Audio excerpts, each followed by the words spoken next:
अच्छा, hello students, मेरा नाम ब्रजेश कुमार है और हमारे इस यूट्यूब चैनल में आपका स्वागत है।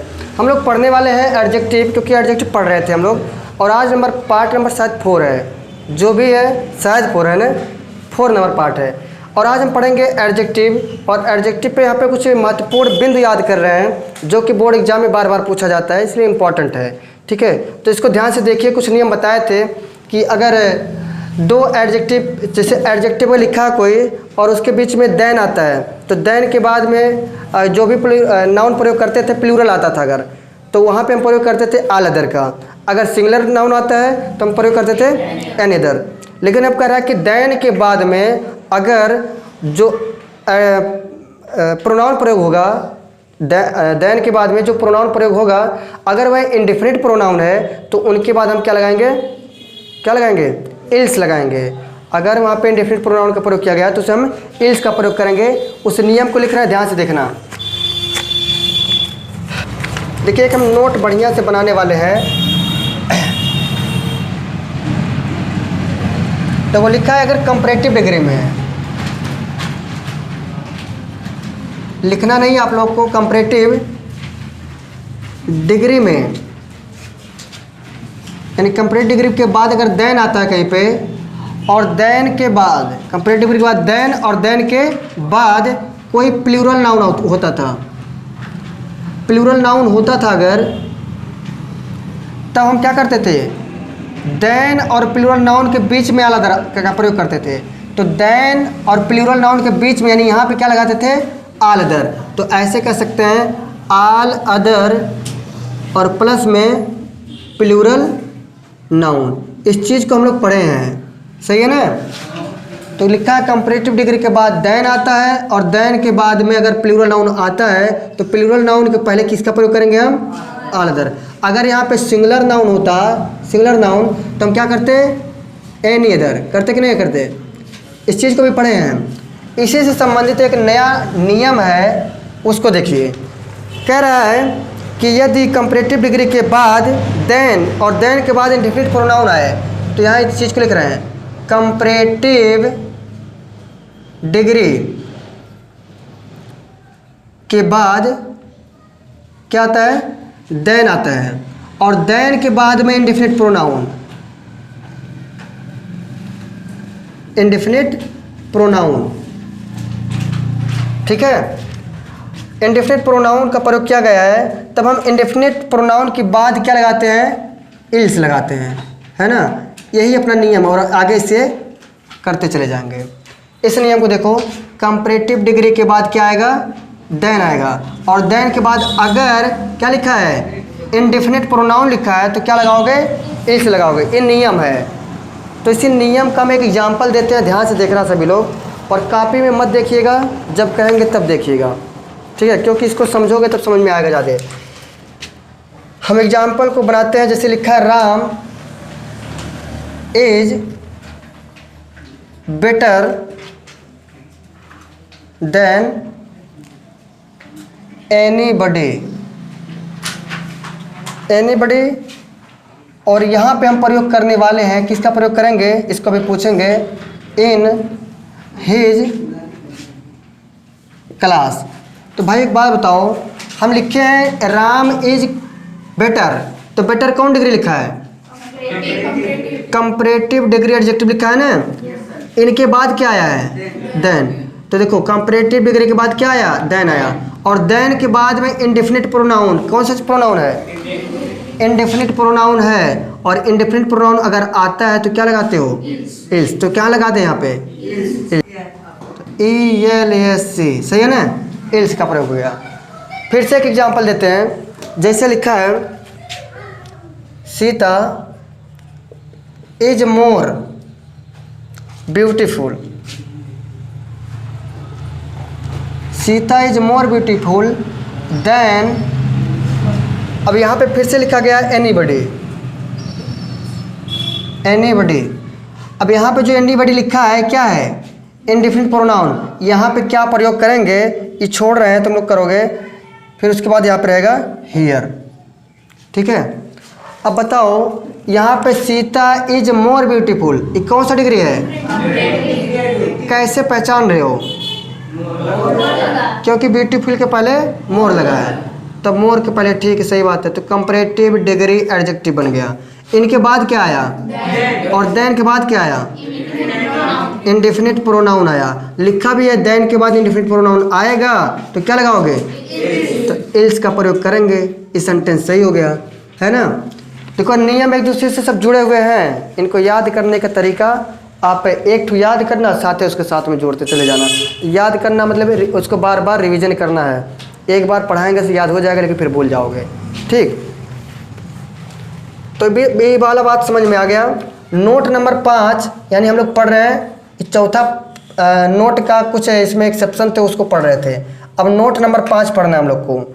नोट नंबर 5 लिखा है कि यदि वाक्य में एक व्यक्ति या वस्तु के 2 गुणों की तुलना करनी हो तो वैसे वाक्यों में हम पॉजिटिव डिग्री के एडजेक्टिव के पहले मोर या लेस का प्रयोग करते हैं। किसका प्रयोग करते हैं? मोर या लेस का प्रयोग करते हैं। ऐसे बनावटों की, ऐसे वाक्यों की इस बनावट प्रकार होती है। मतलब एक चीज़ देखो, हम लोग मोर तो नहीं लगाते थे, पॉजिटिव डिग्री मोर लगाते थे नहीं, लेकिन बनती है, एक तरीका है। लिखा है कि यदि वाक्य में एक व्यक्ति के या एक वस्तु के 2 गुणों की तुलना करनी है तो वैसे वाक्यों में हम पॉजिटिव डिग्री के एडजेक्टिव के पहले मोर या लेस का प्रयोग करते हैं। वैसे करते नहीं हैं, लेकिन करते हैं। तो कैसे करेंगे? ऐसे वाक्यों का स्ट्रक्चर हम नीचे लिख रहे हैं, ठीक है। अगर मोर लिखना है या लेस लिखना है तो उनका प्रयोग करेंगे, लेकिन कैसे करेंगे उसका स्ट्रक्चर हम यहाँ पर लिख रहे हैं, ध्यान से देखना। देखिए, मोर का प्रयोग रहेगा या फिर लेस का प्रयोग रहेगा, और फिर रहेगा positive degree, positive degree adjective, और फिर प्लस रहेगा देन। क्या आएगा? देन। और फिर क्या आएगा? Positive degree, positive degree adjective, ठीक है। इस प्रकार से सेंटेंस बनेगा। देखो, सबसे पहले मोर आएगा, मतलब शुरू में नहीं आएगा मोर, पॉजिटिव डिग्री के पहले आएगा। मोर या लेस आएगा, फिर पॉजिटिव डिग्री लिखना पड़ेगा, फिर देन लगाओगे, फिर पॉजिटिव डिग्री लिखना पड़ेगा। तो देखो, देन वन वाली बात तो चलता है अपने किसमें? कंपैरेटिव डिग्री में। एक ऐसा विशेष नियम है, इनको ध्यान से याद रख लेना कि पॉजिटिव डिग्री में भी हमारा मोर या लेस का प्रयोग होता है, और इसमें भी देन का प्रयोग करते हैं। स्पेशल नियम है, तो थोड़ा ध्यान से देखिएगा। जैसे लिखा अगर कहीं पे, Ram is more strong, more strong than brave, सही है। अब Ram is more strong than brave. अब व्यक्ति कैटू हैं, एक व्यक्ति है ना, राम है, एक व्यक्ति, उनके कई गुण बता रहा है? एक गुण यहाँ पे है, एक गुण यहाँ पे है, तो 2 गुणों की तुलना बता रहा है। लिखा है मोर, लिखा है स्ट्रॉन्ग। अगर सोचो कंपैरेटिव डिग्री होता तो ये करते, छोड़ो, हाई ब्रेवर हो जाता ना, लेकिन यहाँ पे स्ट्रॉन्ग के पहले मोर लगा है। ये तो लिखा भी है कि पॉजिटिव डिग्री, हाई लिखा है पॉजिटिव डिग्री एडजेक्टिव, इनके पहले मोर का प्रयोग करेंगे, सही है, तो किया गया है। फिर आता है देन, क्या आता है? देन। फिर जो इनके बाद प्रयोग करेंगे कौन सी डिग्री में? पॉजिटिव। तो यह पॉजिटिव डिग्री एडजेक्टिव है। हाई देख रहे हो, तुमको लगेगा कंपैरेटिव है, लगेगा ना। अगर मन में आ रहा कि कंपैरेटिव है वाला, तो यो कंपैरेटिव होना चाहिए, क्योंकि नियम पढ़े हो कि अगर हमें किसी सेंटेंस में अगर एक व्यक्ति की 2 गुणों की तुलना करनी है तो एक ठू अगर हमारा पॉजिटिव है तो दूसरे को पॉजिटिव में, अगर एक ठू कंपैरेटिव है तो दूसरा भी कंपैरेटिव में, अगर सुपरलेटिव तो दूसरा भी सुपरलेटिव। तो अगर मन में गलती से आ गया कि भैया कंपैरेटिव दिखाते हैं क्योंकि देन भी प्रयोग किया गया है, तो ध्यान देना, हाई ब्रेव लिखा है, ये पॉजिटिव वाला है ना। अगर मान लो नियम लगा रहे हो कि पॉजिटिव यो पॉजिटिव, कंपैरेटिव यो कंपैरेटिव, तो है तो कंपैरेटिव बन गया है, पॉजिटिव बन गया। तो नियम है इसमें ये चीज़ कि अगर पॉजिटिव का हम पॉजिटिव लिखना चाहते हैं, मोर आ सकता है, और उसके लिए क्या करते हैं, दोनों पॉजिटिव डिग्री में ही होना चाहिए। लिखा गया राम इज मोर स्ट्रांग, ज़्यादा क्या है, मजबूत है, शक्तिशाली है, देन ब्रेव, बहादुर से, है ना। बहादुर मतलब कोई व्यक्ति नहीं है, कह रहा है कि वो बहादुर से ज़्यादा है, क्या है, शक्तिशाली है। शक्तिशाली हमारे पास शक्तिशाली और बहादुर में अंतर नहीं है। अरे भाई हम बहुत बलवान ही, शरीर के हिसाब से देख ला, बहुत ज़्यादा बलवान ही हम, है ना। हम उठा पटक दे, 2-4 के लोग के एक साथ उठा पटक दिए, पटक दे कि नहीं पटक दे? शरीर के हिसाब से भाई मान लो हम पटक दे रहे हैं, लेकिन कह दो कि तुम रात के 12 बजे शमशान घाट पे चल जा। इस शक्तिशाली से हमारे काले उद्योग पर वो हिम्मत होना चाहिए ना, साहस होना चाहिए। वो साहस मेरे अंदर ना आई है। अंधेरा सब में डेर लगा ला।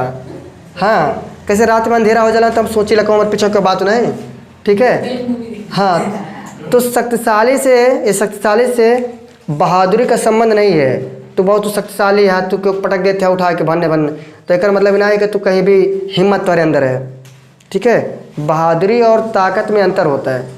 तो कह रहा है कि किससे, ये बहादुरी से ज़्यादा के अंदर क्या है, ताकत है। ये चीज़ लिखा है कि Ram is more strong than brave, यानी बहादुर से ज़्यादा क्या है, उसके अंदर ताकत है। समझ में कि नहीं आया सबको? ये सेंटेंस सही है। अब कहो सर जी सेंटेंस को गलत कर दीजिए, तो गलत कह दी का, Ram is stronger than brave. अब सही है, अब सही है, अब गलत है, क्योंकि यहाँ पे मोर या लेस का प्रयोग करेंगे तब सही है। यहाँ लिखा राम इज स्ट्रॉन्गर, ये आर जुड़ गया। अब देन ये हम समझ लिए कंपैरेटिव डिग्री। अब कंपैरेटिव डिग्री अगर इसको समझेंगे तो कंपैरेटिव बनाना पड़ेगा, गलत है सेंटेंस, ठीक है। आए कि नहीं? कंपैरेटिव डिग्री 2 लोगों में होता है और ये क्या है, इसीलिए क्या है, पॉजिटिव डिग्री ही रहेगा। ये वाला सेंटेंस गलत है। कन्फ्यूजन है, पूछ सकते हो। देखो भाई समझो, अगला नोट है, नोट नंबर 5 है, सॉरी 6 है। नोट नंबर 6 है। इसमें बताया गया कि यदि वाक्यों में रिलेटिवली, कंपैरेटिवली या फेयरली के बाद एडजेक्टिव का प्रयोग करना है तो वाक्यों में पॉजिटिव डिग्री के ही एडजेक्टिव का प्रयोग करेंगे। किसका करेंगे? Positive degree. लेकिन ये कब करेंगे? जब लिखा हो गया रिलेटिवली, कंपैरेटिवली या फेयरली, इनका प्रयोग रहेगा तब जो भी डिग्री का प्रयोग करेंगे, किस डिग्री का करेंगे? पॉजिटिव का। कंपैरेटिव का नहीं करते हैं। कंपैरेटिव का करोगे तो सेंटेंस गलत माना जाएगा, गलती से भी करते हो तो गलत माना जाएगा। तो तीनों की याद रख लेना, रिलेटिवली, कंपैरेटिवली, फेयरली। एग्जाम्पल्स देते हैं, ध्यान से देखना। अगर कहीं लिखा है राम इज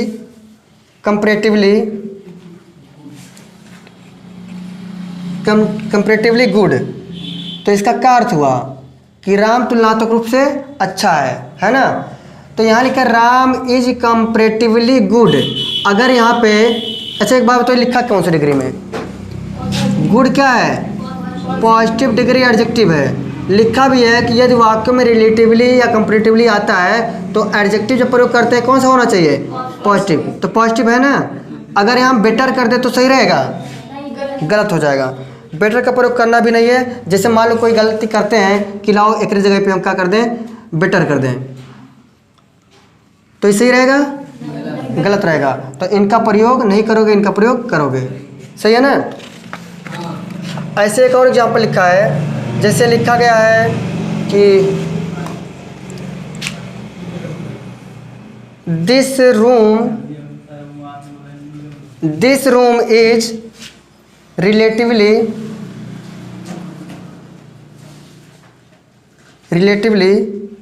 मोर कंफर्टेबल।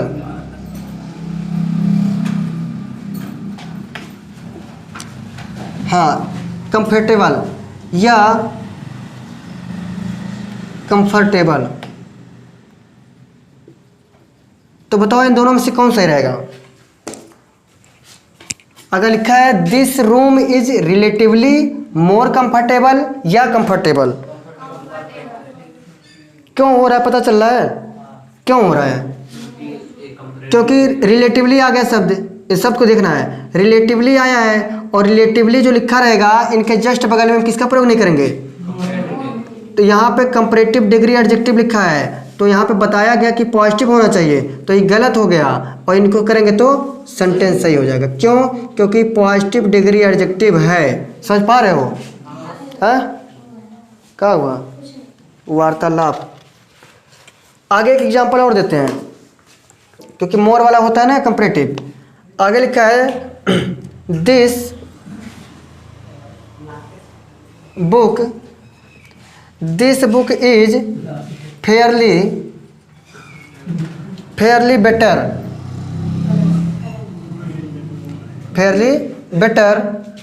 फिर लिखा गया and longer than the last one। इस सेंटेंस से लिखा गया है, कहाँ है बताओ?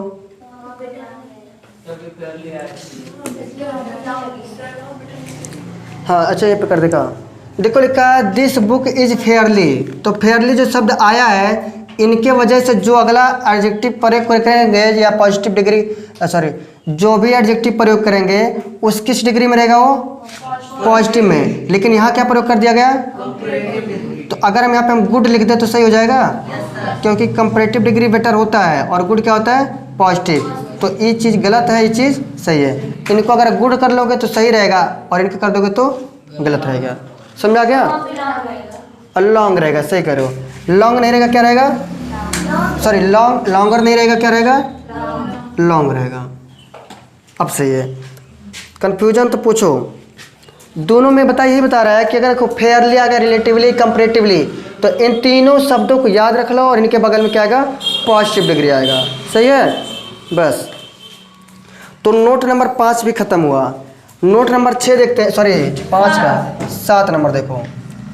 नोट 7 में बताया गया इक्वली तथा एज का प्रयोग एक साथ नहीं कर सकते हो। करोगे तो बहुत पाप लगेगा।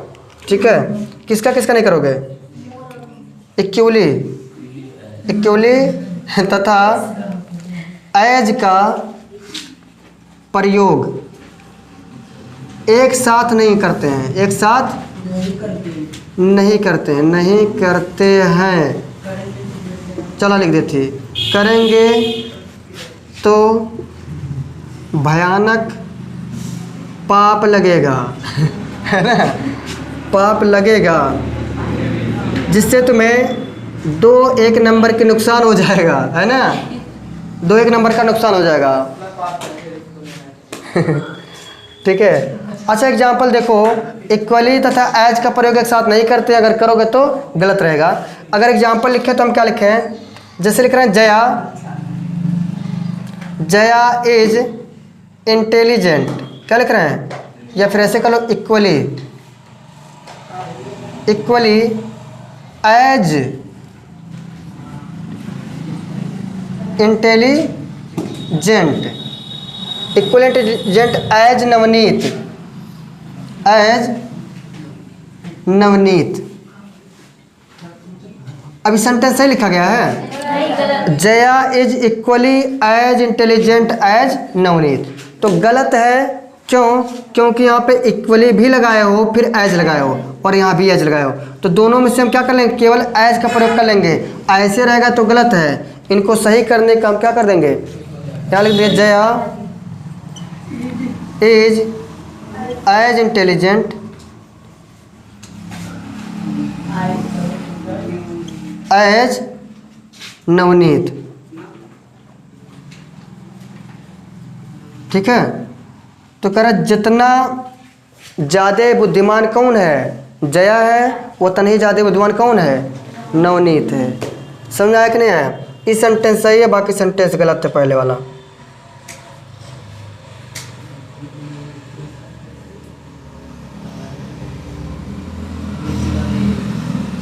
सही है? एक तरीके से और लिख सकते हो इस सेंटेंस को, लिख सकते हो जया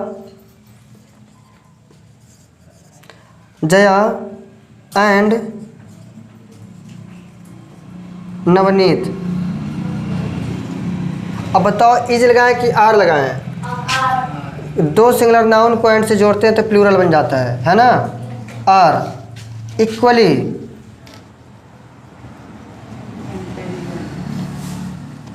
इंटेलिजेंट। अब सही है। समझ पाए हो? हर चीज़ देखो, ये नाउन के बारे में है कि 2 सिंगुलर नाउन को जब हम एंड से जोड़ देते हैं तो क्या बन जाता है? प्लूरल। अगर प्लूरल सब्जेक्ट बना तो प्लूरल वर्ब लगेगा, है ना? अभी तक इज का प्रयोग करते थे। तो ये जो पता है तुम लोग को, नाउन का यानी कर्ता का संबंध किससे रहता है? क्रिया से रहता है। और वही पहचानोगे तब सही बन पाएगा। देखो 1 ठू था पहले, अब 2 ठू हो गए, 2 हो गए तो बहुवचन हो गए, बहुवचन हो गए तो आर बन गया क्रिया। समझ पाए हो? इसको कॉपी कर सकते हो। देखते हैं इसके आगे का नियम। कन्फ्यूजन है पूछ सको।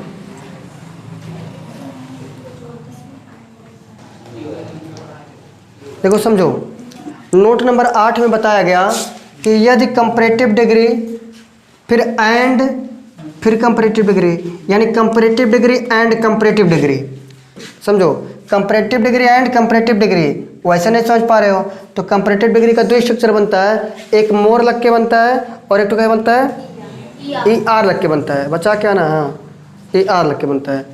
तो अगर ई आर लग के बना है या फिर मोर लग के बना है तो दो स्ट्रक्चर बनता है। तो पहले लिखे हैं कंपैरेटिव डिग्री यानी ई आर लग के एंड लग गया, फिर कंपैरेटिव डिग्री यानी ई आर लग के, ऐसे मिलेगा स्ट्रक्चर। या मोर एंड फिर क्या हो गया, मोर एंड मोर, फिर उसके बाद यहाँ पे रहेगा कंपैरेटिव डिग्री।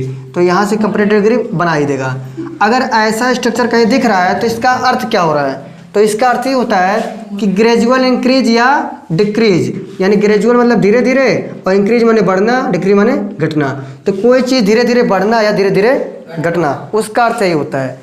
ठीक है, तो अगर कोई सेंटेंस में प्रयोग किया गया तो उसको समझ लेना कि अगर यहाँ पे कंपैरेटिव डिग्री है तो दूसरा का भी कंपैरेटिव डिग्री होगा, तभी उसका अर्थ इंक्रीज या डिक्रीज होगा, धीरे धीरे वाला। अगर मोर लिखा है तो इधर भी मोर ही होना चाहिए। इन्हें सोचो कि यहाँ मोर है तो यहाँ मच कह दे, या मच यहाँ पे है तो यहाँ मोर कह दी, है ना। तो ऐसे करोगे गलत हो जाएगा, बहुत आगे जाओगे, इतना आगे कि डायरेक्ट बोर्ड एग्जाम में पहुँचोगे। और यहाँ हंस रहे हो, वहाँ पे रोए हुए, ठीक है, तो वहाँ परिवर्तन थोड़ा आ जाएगा। ठीक है, और परिवर्तन ही अपने पृथ्वी का सत्यता है, सत्य है, बदलाव, परिवर्तन। देखो हम लिखते हैं, एक सेंटेंस लिखते हैं, Sarika is getting Sarika is getting fatter and fat. Sentence है लिखा है, सही कैसे करें। Sarika is getting fatter and fatter, तो फैटर एंड फैटर मतलब हो गया क्या, मोटी। सारिका धीरे धीरे मोटी हो रही है, Sarika is getting fatter and fatter, Sarika धीरे धीरे मोटी हो रही है, सही है ना। तो अक्कल आके मोटी की नहीं, ये नहीं बताएगा। फैटर एंड फैटर मतलब धीरे धीरे मोटे होना। ठीक है, कोई अक्कल आके होता नहीं है, कोई अक्कल आके मोटा हो जाता है एक के दिन में। हाँ, भयानक दवाई रिएक्शन कर दिया है, हो जाओ एक के दिन में। एक दिन मतलब सुबह में तुमको दिक्कत हुआ और शाम तक एकदम फूल के आँखों विलुप्त हो गया इसमें। तो ऐसा धीरे धीरे होता है। कोई पेड़ है, उसका पत्ती जो निकलता है एक दिन में निकलता है, ऐसे बैठे रहो, पत्ती बड़ा हो रहा है, पत्ती बड़ा हो रहा है, होगा, पता नहीं चलता है। फूल की कली कोई खिलता है जब, तो बताओ दिखता है कि हाँ खिल रहा है, वो एक के बार में तो कब खिल जाएगा पता नहीं चलेगा, वो धीरे धीरे होता है। या तो कैमरा लगा दो सुबह से लेकर शाम तक का, या 2-3 दिन का, तो उसको फास्ट मोड पे लगाओगे तब दिखेगा वो। देख तो बहुत सारा ऐसा आता है, इमेज आता है, एनिमेशन आता है। हाँ, लेकिन ऐसे लेके बैठे रहोगे तो दिखेगा नहीं दिखेगा। ठीक है, तो इसका मतलब होगा कि सारिका धीरे धीरे मोटी हो रही है बेचारी। फिर लिखा Sarika is getting fat and fatter. अब सही है, क्यों सही नहीं है, क्योंकि यह भी अपना कंपैरेटिव होना चाहिए, यह भी कंपैरेटिव, ये अपना पॉजिटिव बन गया है, इसकी वजह से सेंटेंस गलत हो गया। ये पॉजिटिव डिग्री बन गया और ये कंपैरेटिव डिग्री बन गया, है ना, तो इसलिए सेंटेंस गलत हो गया। समझ रहे हो। एक तो दूसरा स्ट्रक्चर देते हैं इस टाइप का कि अगर लिखा है, अगर यहाँ पर सुपरलेटिव डिग्री रख देंगे तभी गलत हो जाएगा, है ना। अगर हम दोनों कर दिए, मान लो यहाँ पे सुपरलेटिव डिग्री भी कर दिए, जैसे फैटर, तो फैट टेस्ट हो जाएगा, तो ये भी सेंटेंस क्या हो जाएगा, गलत हो जाएगा, क्योंकि कंपैरेटिव है, क्या आ जाएगा, सुपरलेटिव। देखो 3 एग्जाम्पल करने से बढ़िया हम एक के बार कर दे रहे हैं, ठीक है, एक ही सेंटेंस में, तो ये सेंटेंस गलत है। कारण क्या है कि दोनों ही कंपैरेटिव डिग्री माना चाहिए, यह भी और यह भी, ना तो ये चलेगा ना तो ये चलेगा, इसलिए पूरा सेंटेंस गलत हुआ। समझ पा रहे हो ना। अगला लिख रहे हैं,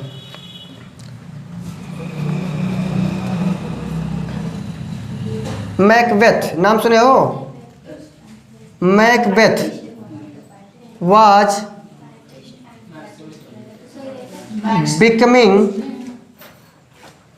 more and more ambitious, more and more ambitious. तो सेंटेंस सही है कि गलत है? क्यों सही है देख रहे हो? क्योंकि मैकबेथ वाज बिकमिंग, बिकमिंग माने होना, है ना, मोर एंड मोर, तो सही लिखा है ना, इस टाइप का स्ट्रक्चर है, मोर एंड मोर। तो यह भी कंपैरेटिव डिग्री है ना, और यह भी क्या है, कंपैरेटिव डिग्री के रूप में लिखा है, एम्बिशियस लिखा है। एम्बिशियस मतलब महत्वाकांक्षी होता है। तो Macbeth was becoming more and more ambitious, तो कौन चीज़ है, मैकबेथ जो है धीरे धीरे महत्वाकांक्षी हो रही हैं। समझा कि नहीं यार? अगर इस सेंटेंस को गलत करने का मन आया है, विचार बना रहे हो, तो कर दे का हम, मैकबेथ वाज बिकमिंग, तो इसको हम अगर मोर को मच कर लें, मच एंड मोर एम्बिशियस। अब सही लिखा गया है? नहीं। अब सही नहीं लिखा है, कारण क्या है? सॉरी, इससे ही है, हाई जो लिखा है मच, तो मच प्रयोग करते ही नहीं है यहाँ पे मोर लिखा गया कंपैरेटिव डिग्री के रूप में है, तो ये सेंटेंस गलत हुआ। कारण है कि यहाँ पे मच का प्रयोग कर दिया गया, तो मच नहीं आएगा, मोर एंड मोर आएगा। समझ आया?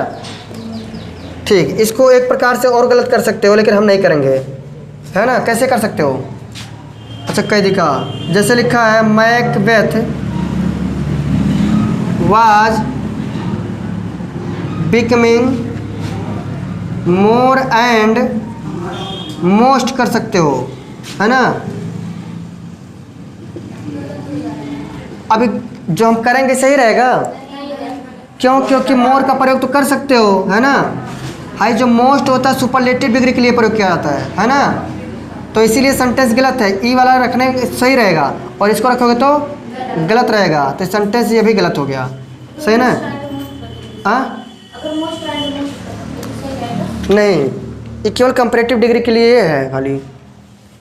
सही है, कंपैरेटिव डिग्री के लिए ही है। तो सेंटेंस सबको समझ में आया होगा, कन्फ्यूजन है पूछ सकते हो। कहता है comparative degree and comparative degree का प्रयोग किया गया है, और कंपैरेटिव डिग्री लिखने का दो तरीका, एक ई आर लगा के कंपैरेटिव डिग्री लिखते हैं और एक मोर लगा के लिखते हैं। तो दोनों का अर्थ यही होता है कि कोई चीज़ धीरे धीरे बढ़ना या घटना। यहाँ पे बताया गया कि Sarika is getting fatter and fatter, दोनों कौन सी डिग्री? Comparative degree. तो यो चीज़ सही लिखा है, यो चीज़ सही लिखा गया, तो पूरा सेंटेंस सही है। Sarika is getting fat and fatter and fattest, तो देखो ये जो फैट लिखा है पॉजिटिव डिग्री है, तो गलत हो गया।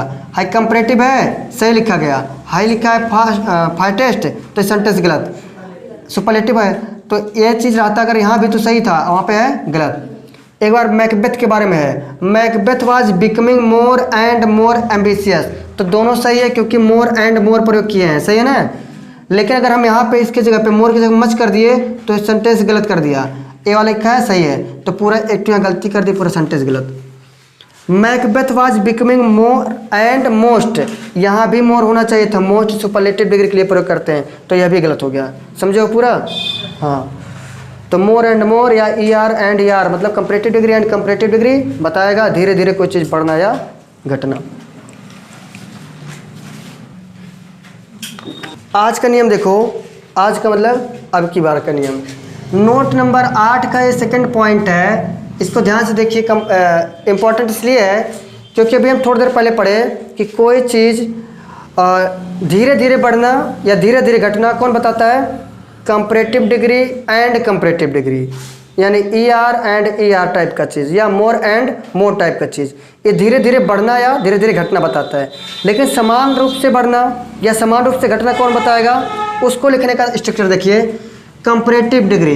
लेकिन कंपैरेटिव डिग्री के पहले क्या आता है? द। सुपरलेटिव डिग्री के पहले द आता था, यहाँ पे कंपैरेटिव डिग्री के पहले द नहीं आता था, और यहाँ पे हम लोग पढ़ रहे हैं। तो मतलब क्या है, बचपन में हम लोग शुरू से पढ़ते हैं, कहीं पे लिखा जाता है कि सामान्यतः, है ना, ऐसे लिखा होता है ना, सामान्यतः या प्रायः। अगर कहीं भी लिखा है समानतः या प्रायः, कह दिया कि सामान्यतः कंपैरेटिव डिग्री के पहले दा का प्रयोग नहीं होता, तो तुरंत समझ ला भैया क्या हुई? भविष्य में होगा, है ना। अगर कह रहा है कि समानतः या प्रायः द का प्रयोग कंपैरेटिव डिग्री के पहले नहीं होता है, तो समझिए भविष्य में कभी होगा, क्योंकि बचपन में पढ़ाया जाता है ऐसे का समानतः द का प्रयोग नहीं करते हैं, या लिखते हैं कि समानतः प्रॉपर नाउन के पहले ए का प्रयोग नहीं करते हैं, होता है ना। समानतः या साधारणतः प्रॉपर नाउन के पहले ए का प्रयोग या एन का प्रयोग नहीं करते हैं, लेकिन करते हैं कि नहीं करते हैं, अपवाद में करते हैं। इसीलिए वो शुरू में बता दिया जाता है कि समानतः या प्रायः, ठीक है। अब समानतः या प्रायः का जो अर्थ होता है इज नॉट इक्वल टू 100%, है ना। अगर कहीं लिखा है समानतः या प्रायः तो समझिए कोई बात जो कह रहे हो 100% सत्य नहीं है। जैसे साधारणतः वह स्कूल जाता है, मतलब डेली नहीं जाता है, एक आध दिन, जैसे 100 दिन का स्कूल है तो 99 दिन जाए लेकिन पूरा ना जाए, या मान लो 90 दिन खाली गए मतलब पूरा नहीं जाएगा। समझा कि नहीं आया। साधारणतः प्रायः का मतलब यही होता है कि हमेशा कोई नियम कहे हो तो हमेशा सत्य नहीं रहेगा, कहीं ना कहीं वो असत्य रहेगा, ठीक है। तो इसका अर्थ यही होता है, ध्यान देना इसको। तो इसी टाइप का एक सेंटेंस है, ये बताता है कि अगर द फिर कंपैरेटिव डिग्री या फिर adjective, the plus comparative degree adjective, subject फिर वर्ब फिर comma, the comparative degree adjective फिर सब्जेक्ट फिर वर्ब, अगर लिखा है कहीं पे तो समझिए क्या है उसका अर्थ। इसका अर्थ है कि कोई चीज़ समान रूप से बढ़ना या घटना, इसके पहले धीरे धीरे बढ़ना या धीरे धीरे घटना होता था। तो ऐसे स्ट्रक्चर में रहेगा तो उसको अर्थ निकालते समय यही ध्यान देना कि कोई चीज़ समान रूप से बढ़ रहा है या घट रहा है। ध्यान से देखिए इसका एक एग्जाम्पल, द ओल्डर कंपैरेटिव हुआ ना, the older he gets comma लगा, द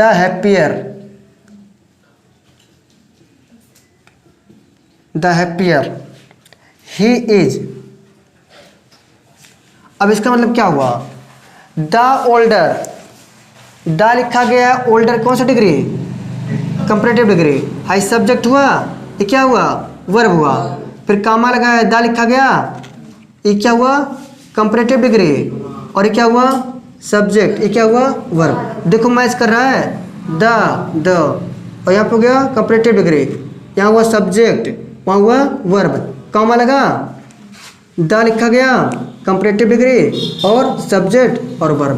तो इनका अर्थ होगा कोई चीज़ समान रूप से बढ़ना या घटना। देखिए द ओल्डर ही गेट्स, यानी जैसे वह ओल्ड हो रहा है ना, वैसे ही क्या हो रहा है, वह खुश हो रहा है। मतलब जितना वह बूढ़ा होते जा रहा है वह इतना वो क्या है, खुश होते जा रहा है ना। जैसे जैसे उसका उम्र बढ़ते जा रहा है वैसे वैसे वह खुशी भी पा रहा है, इसका अर्थ ही हुआ, ठीक है। फिर एक एग्जाम्पल और है, लिखा है द ग्रेटर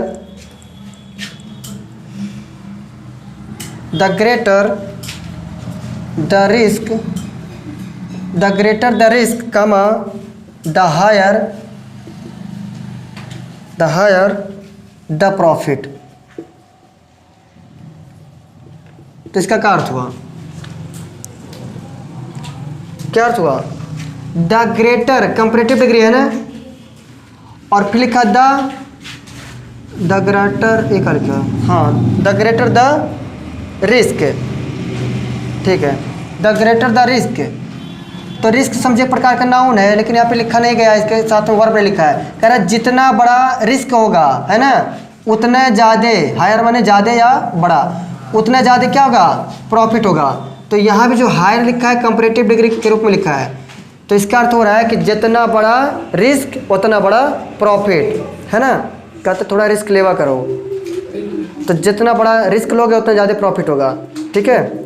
आया कि नहीं समझ में। हाँ, तो इस प्रकार से एग्जाम्पल से भी था, और आई थिंक समझ में आया होगा। इसके आगे का कुछ नियम पढ़ेंगे अगले वीडियो में। तो यदि हमारा वीडियो आप लोग को अच्छा लगा तो हमारे चैनल को लाइक करिए, सब्सक्राइब करिए, शेयर करिए, और मिलते हैं अगले वीडियो में। तब तक के लिए हंसते रहिए, मुस्कुराते रहिए और पढ़ते रहिए। मिलते हैं, जय हिंद।